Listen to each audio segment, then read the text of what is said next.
Everyone, welcome to Makeover Monday Viz Review for this week. I don't even know what week we're in, and I'm facing a slight challenge because I cannot look at Twitter anymore without logging in. And as you know, I closed my account.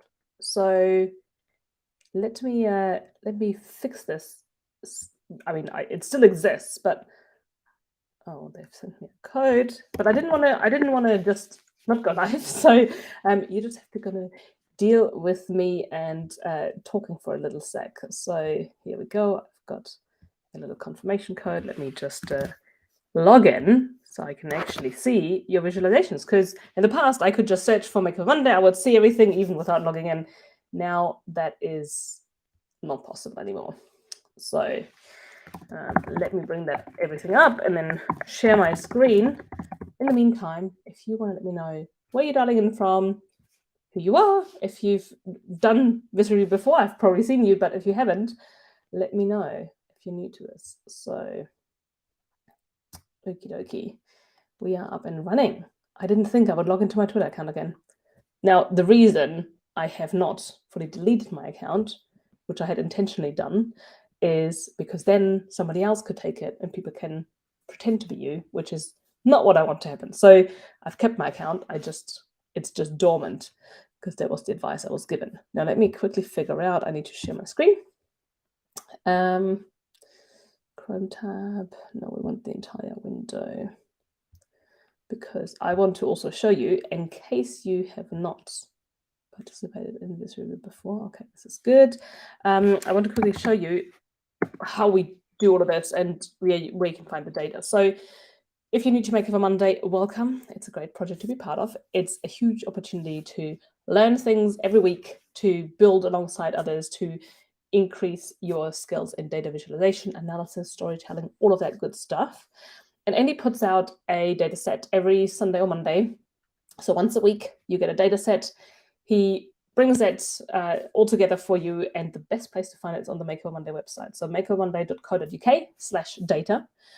He has sorted it by week and dates. There's a link to the actual data. There's a link to the Watch Me Viz sessions that he does. So that's a live stream on YouTube, typically every week, where he lets you follow along his process. So he builds it on the fly, and it's really fun to watch because you just see the thought process playing out into turning it into an actual visualization.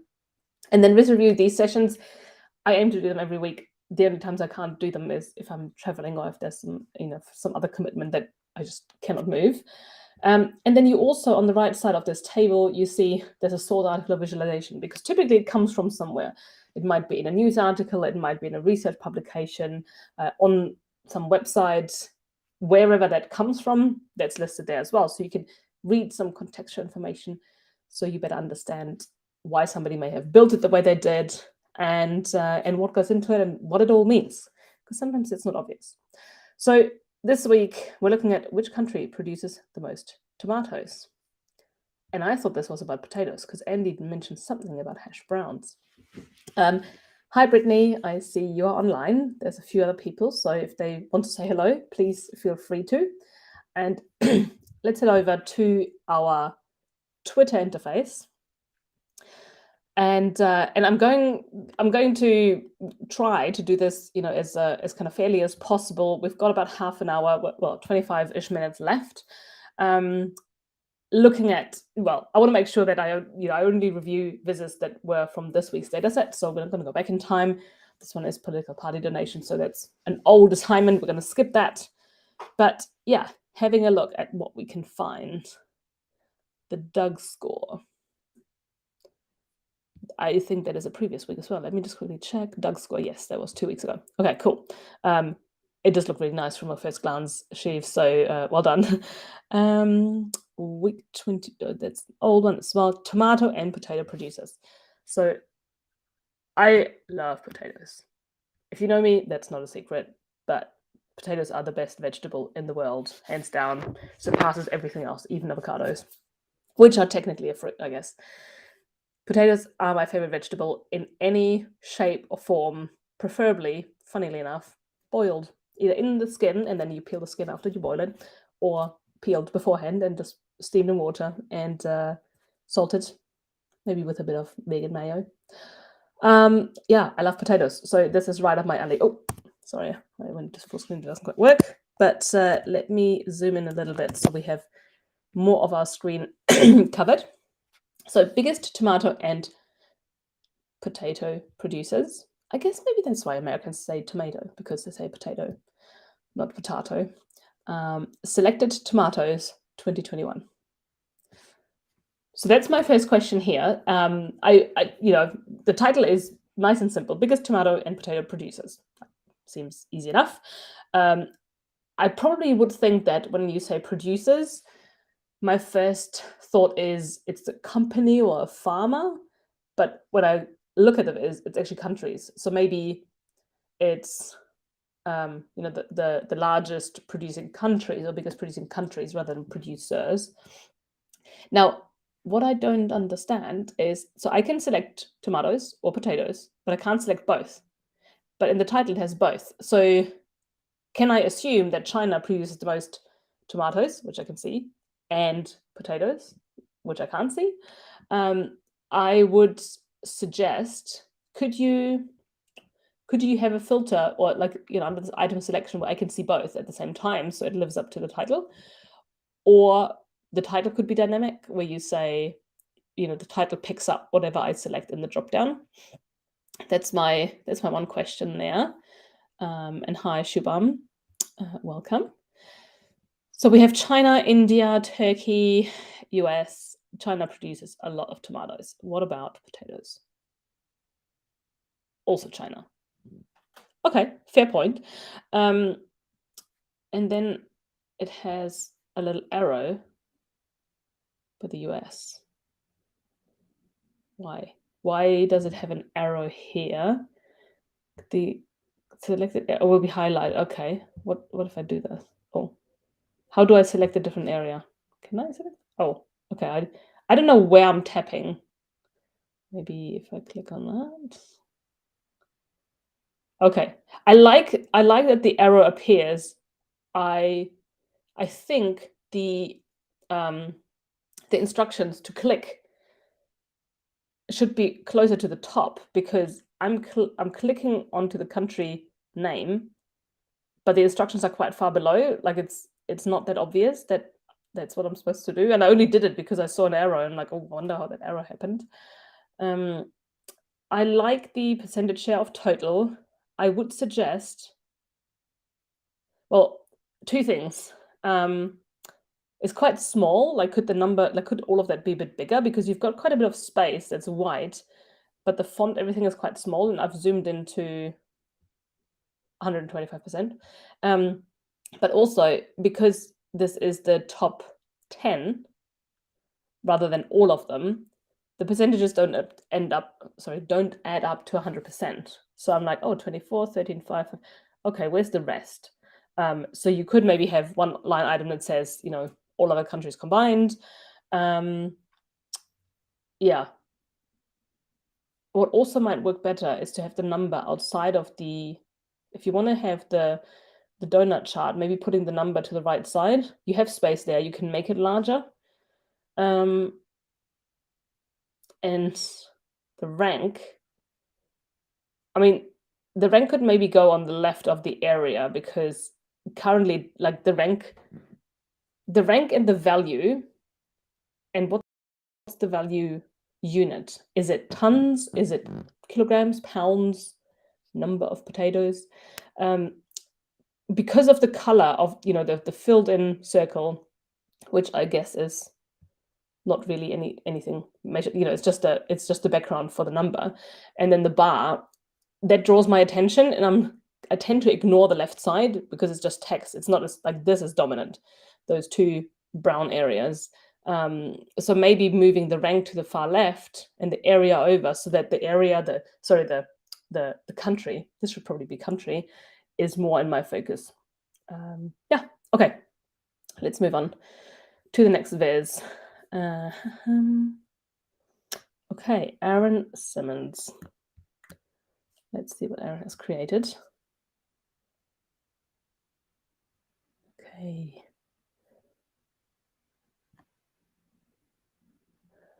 Is that you, bro? I like that. And then there's the french fries. Okay. I think I've mentioned this in the past as well. I would get rid of the Makeover Monday, like that description. If you want to keep it in your, in your Tableau Public profile with that, that's fine if you want to make it easy to find. But really, most people, well, if you just look at Tableau Public, you probably maybe know what Makeover Monday is. But if this viz is out there in the wild on Twitter and other places, people will be like, what's Makeover Monday? Make sure that your viz is the star of the show, that it promotes you and your skills. Now, it's nice that you highlight that it's from Makeover Monday, but really, the project and us, that's secondary. Like, make sure that this speaks to what you've created. So move that to a footnote, basically, because the main thing should be the title at the top, or question, or whatever you want to include. So which country produces the most tomatoes and potatoes? And I see it here. So you've combined what I've mentioned earlier, the two produces, the two items, so that I can look at, oh, okay, I also like that. I can pick different metrics. So I can look at the combination of potatoes and tomatoes. Interesting. So the yield, which I suppose is the efficiency of the harvest, so how much is harvested per area, surface area, space, Netherlands is really high. Interesting. Is that the same for potatoes and for tomatoes? Or because it could be that tomatoes really, okay, so potato, it's Belgium. Tomatoes, I imagine it's Netherlands, and that probably really bumps it up. Yeah. Very interesting. They are a huge supplier of fruit and veg in Europe, the Netherlands, because they've got just so much agriculture going on with a lot of, what do you call them? Greenhouses, growing houses and farms and stuff. Okay, production.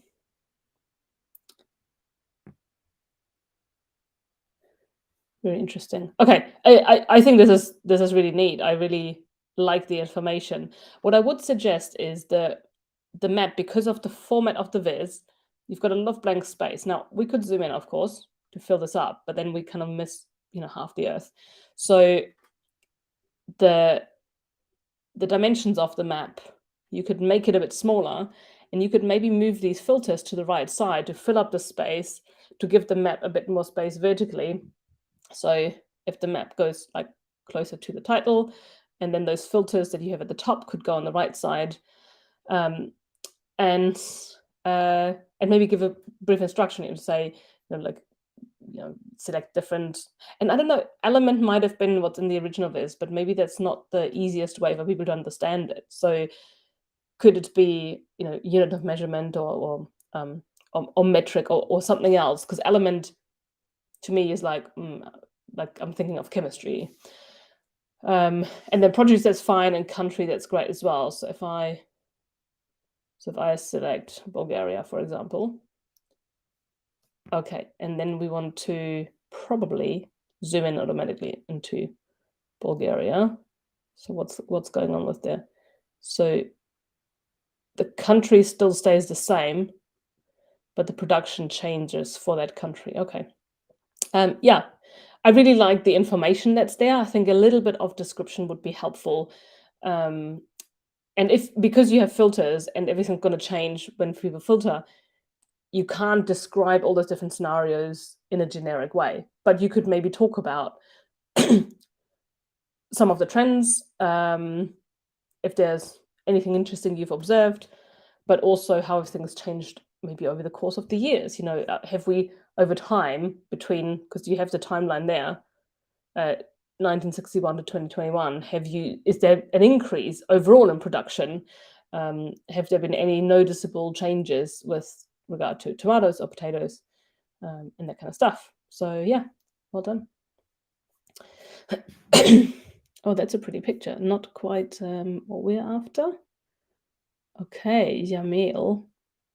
This is interesting. Let's have a look at Yamil's viz. Crop Kings, China and India's global tomatoes and potatoes reign. In that sentence, it would be tomato and potato reign, not tomatoes. So not the plural, but the singular version. I'm going to zoom out again because we're now having the viz is a bit large for what I've zoomed into. Uh, I love so inspired by Andy, I have no doubt because I'm like, oh, that style looks familiar. He's made it his own, but the kind of underlying idea of how to lay out and some of that formatting looks very familiar from Andy's visits. So um, thanks for acknowledging your inspiration source, but also for putting your own spin on it. I think it looks great. Um, what I would suggest here is, well, what I would ask is why vertical? And the reason I say that is I would assume, at least from my experience, that most people think of time in a linear fashion, like going horizontal, like all kind of timelines, go left to right, typically, at least in our Western context. So doing it vertically, does that add much? Could it just be rotated and you have the years going across and so this is the metric ton average. So that's the harvest, I suppose, going on the vertical axis. The viz would obviously look different, but I think the point you're trying to make about China and India increasing their capacity and growing so much more and harvesting so much more, like that would still stand out. Um,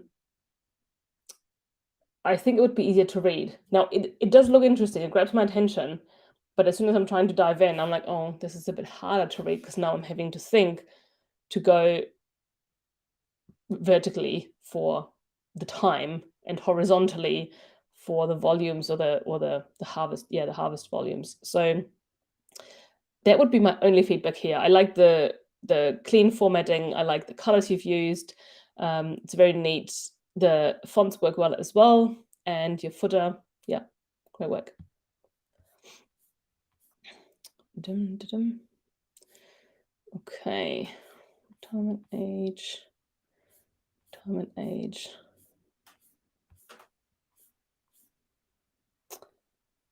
Mateus. I don't see a link, but let's just click on the picture. Tomato. So it should be tomato production around the world for 2021 in million tons of tomatoes. So that's the production volume. Now, it grabs my attention. I actually quite like the icons. The font is a little bit hard to read for me, but I also know for some people, so especially when you have an audience where people have dyslexia, these irregular letters, and I'm no scientist, I don't know what the exact term is, but the more irregular letters are actually a bit easier for people to read. For me personally, it's a bit hard. I prefer a simpler font, whether that's serif or sans serif. I don't have a particular preference, but yeah. So I think what I find really interesting here is, when we look at China and India, China has a lot of land mass, so they're probably, if I'm just putting it very simply, they have a lot of space to grow tomatoes.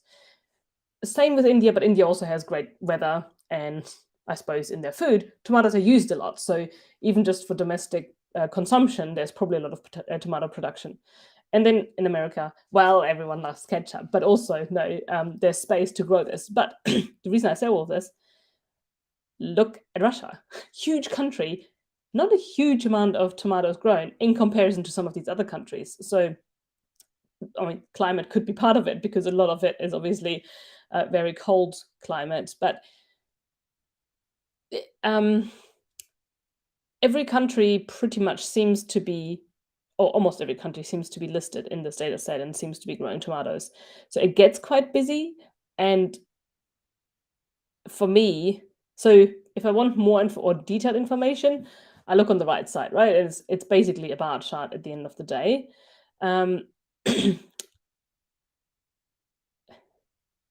I think there's nothing really wrong with this viz, like if you want to use it like this, but I'm getting almost too much information on the map because I can look at the big tomatoes to see, okay, who are the really big producers. But once we get to the little ones, I'm like, oh, there's not really anything I can. It doesn't really give me much information apart from they're growing tomatoes. I have no idea what the smaller ones relate to in terms of where they rank or how much tomato production that is. But also when it gets really busy, it's hard to see which one, and interactivity would help, but it's hard to see which one relates to which country because they're so packed together. So that would be my feedback here. Okay. Let's have a look. Cedric, he has created a viz as well. So there's a animated bar chart, but let's have a look at the static, well, the viz on top of public without the animations I'm imagining. So pick tomato or potato, playback using the play button. Let's look at production. Yeah. Actually, let's look at yield, because when we saw that earlier, that was different from, China and India dominating everything. And then potatoes, because I like potatoes. So now they're not sorted anymore. But let's see. Okay, so let's go to 1998. And well, there's no play button. Oh, there is. Okay. So what I don't understand is why this one is not sorted. So why the countries don't move based on their ranking. The US is always in the front. So if I go back to production and I go to tomatoes and I go to, I'm trying to find the point. So the sorting seems to be 2021 tomato production, and then the sort doesn't update based on what I check in the controls. So that would be something, because I think it's really interesting to see how countries have shifted, but I want the countries to shift. I don't want just the bars to change in length. That's something I would update there. And why is there no bars for Ukraine, Greece, and Uzbekistan? Yeah, that's my question. And then what I would also suggest is when you select production, what's now the unit of measurement? So what does this number relate to? 67 million? I don't remember. So that would be helpful to have a reminder of. Finally, make sure to put your data source and your name and all that good stuff in the bottom somewhere, in the vest somewhere, so that the people who see it online can see where it came from. Okay. And I think that's probably it, because those are the visits that were posted since Monday. So given that, I'm going to stop the screen share, come back on camera, and thank you all for tuning in. I am curious who is going to TC in just a couple of weeks, actually, it's only a couple of weeks from now. So if you're going, have an amazing time, have fun, go to sessions, meet lots of people, go to some of the breakout areas or the those kind of social areas, community areas, and meet the people that you've probably connected with online for maybe a few days, weeks, months, or even years. That's for me always been the best part of TC, is meeting the people from the community and meeting the people from Tableau and the people from the partner companies as well. So have a blast. I think I'll be back next week. So do make sure to check. Andy will post the link when that's all confirmed. And with that, I'm going to say bye. Have a great rest of the day and a great rest of your week.